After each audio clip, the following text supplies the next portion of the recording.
يا مرحبا ترحيب ممزوج بعطور، يا مرحبا والمرحبا من عيوني. أهلا هلا مد الصحاري والبحور، حيا الضيوف اللي لفوا شرفوني، حيا الضيوف اللي لفوا شرفوني، حيا الضيوف اللي استوديو زفات الإبداع الفني، لفوا الاسم الأول في عالم الزفات.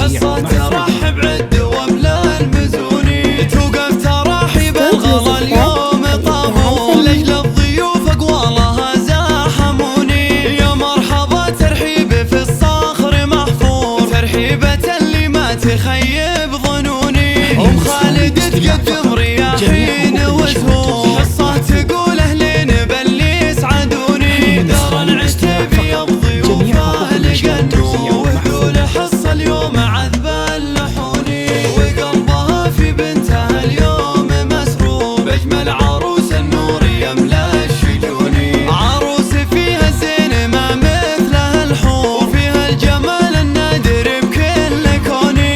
مريم شبيها البدر لا شاعب النور، في مريم تجلت معاني السكوني. بنت العبد الهادي وصيت مخبور، الشمشرية قدرها ما يهوني. يجعل دايم عمرها بخير مغمور، وجعل السعادة بقلبها كالمزوني، جعل السعادة بقلبها كالمزوني. زفات خاصة.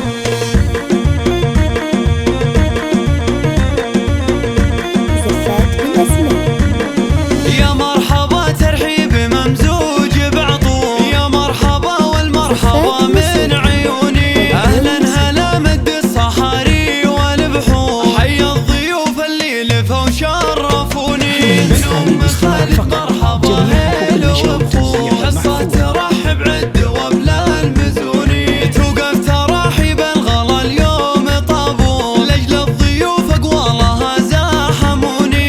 يا مرحبا ترحيب في الصخر محفور، ترحيبة اللي ما تخيب ظنوني. ام خالد تقدم رياحين وزهور، حصة تقول اهلين باللي يسعدوني. دار العتيبي الضيوف اهل قنون، وتقول حصة اليوم عذب اللحوني، وقلبها في بنتها اليوم مسرور، باجمل عروس النور يملا الشجوني. عروس فيها الزين ما مثلها الحور، وفيها الجمال النادر بكل كوني. مريم شبيها البدر لا شاعب النور، في مريم تجلت معاني السكوني. بنت العبد الهادي وصيت مخبور، الشمري